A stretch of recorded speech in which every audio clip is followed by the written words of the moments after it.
What's up, guys? Welcome back to the channel, and today we are going to be quickly discussing home defense. So I know I just did my everyday carry, and so I thought I would also touch on maybe home defense, because I feel like that is another one that is very important, and this one to me is just a little more simple and a little more just cut and dry to the point. So, honestly, like I said in my everyday carry video, I am working on making adjustments, and especially with the different season, with what my carry becomes, it also might alter this, one part of this home defense, I would say, at least. And that would be the handgun. But also really want to state that I think, I don't want to say it's overkill, because I've seen a lot of people's setups and it just really, it's like they feel like they have to be Tactical Dan and fucking have like a G.I. Joe setup just to defend their home, and that's great and all. Also really depends on how big your house is, how big your house is, the neighborhood you live in, just the environment around where you live. That plays a big role as well. I don't live in a very sketchy neighborhood. So my home defense, I wouldn't say,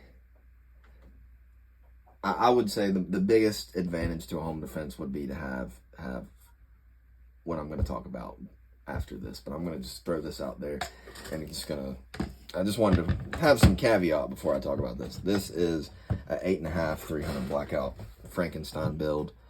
As you can see, it's got some arrow parts, and I believe the PSA upper. It's got a Sons of Liberty Gunworks bolt carrier group in there for YouTube purposes, though.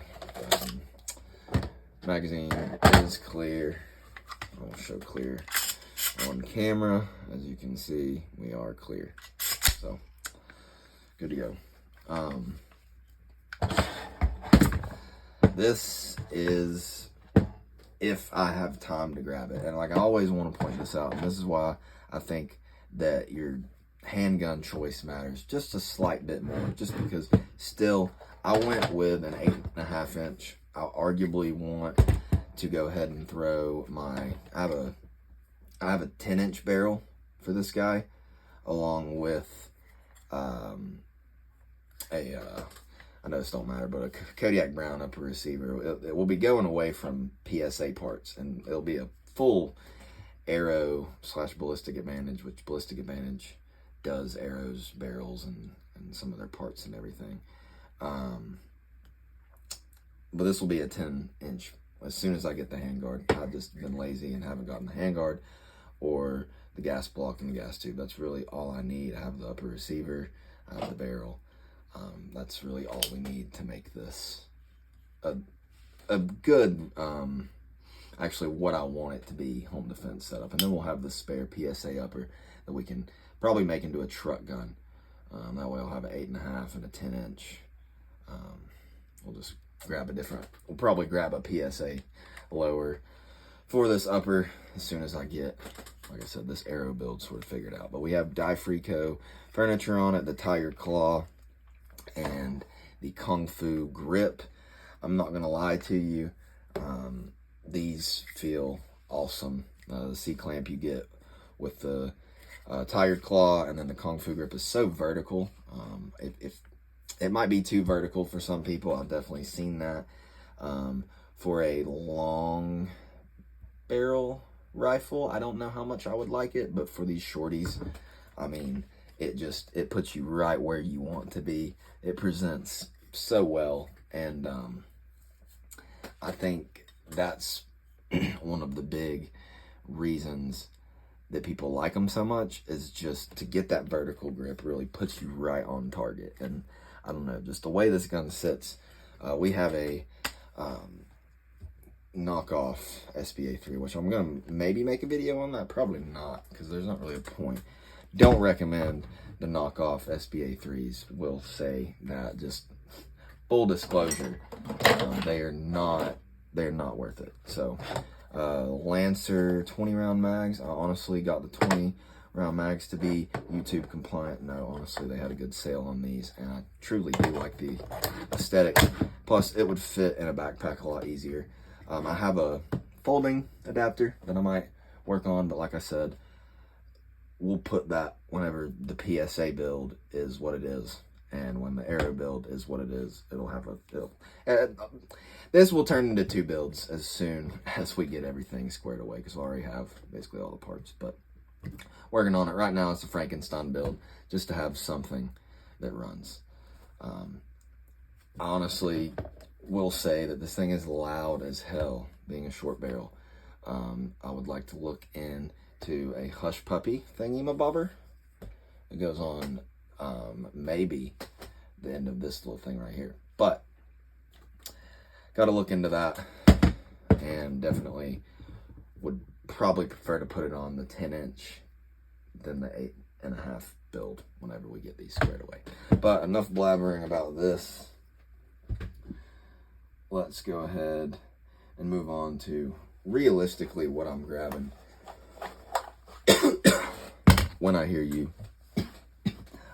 bumping the night. So I personally will show clear for the video purposes. We are clear, as you can see. So why did I choose the 19X? I've went through having several different handguns for my home defense, and arguably I've thought about changing it to the Echelon, but I have so many rounds through this specific pistol and so much time downrange with this gun that it just makes the most sense. Plus, with 17 or 19 round mags and the beautiful Trijicon night sights that come on it, I don't feel like I need much more. And I don't care that there's not a red dot on it.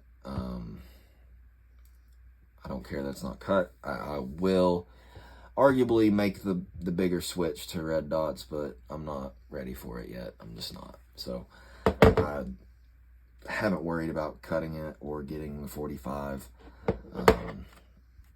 Personally, I really love, and honestly, the way I have this gun set up is just beautiful. So that's not a bad Glock trigger.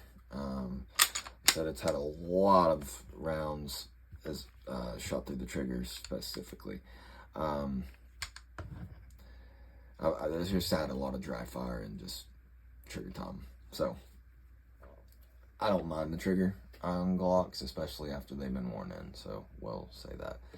I love the 19X. I know it's no secret to y'all, but I think this, for a home defense pistol, I think the balance is really just it's great. It's a simple point and shoot. I'll usually have it put in this little holster, and then now, arguably, if you don't want to have it in a holster, I don't blame you. I've done it plenty of times without it. Sometimes it just gives me peace of mind when you got little ones, possibility running around.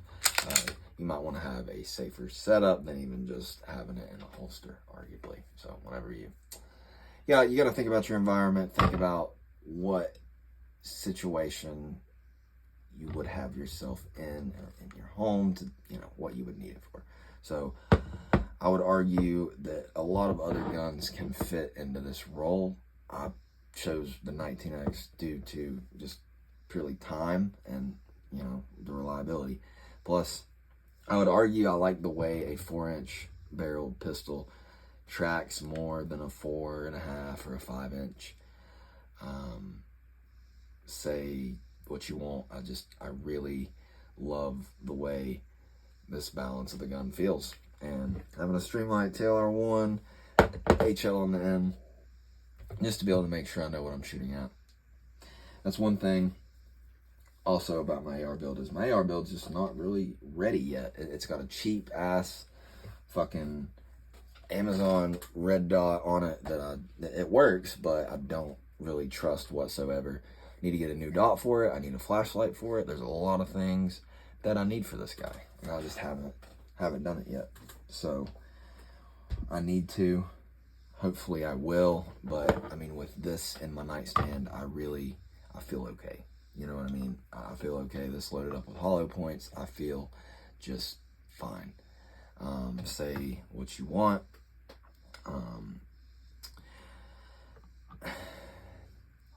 I think having an AR or a shotgun is a great idea. I have a rack above my bed that I can hold a couple, or above my nightstand, so I can hold a couple.